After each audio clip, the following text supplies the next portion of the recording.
Good morning mga boss.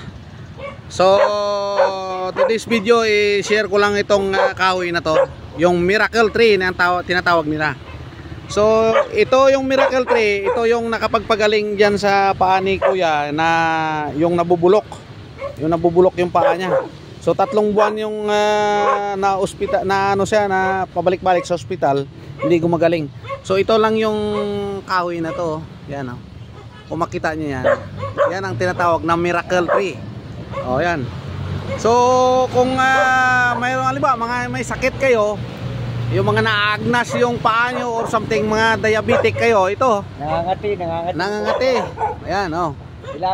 Ilaga nyo lang to, tapos ipaligo. Tapos sa may mga sugat, pwede nyo itapal to sa mga sugat.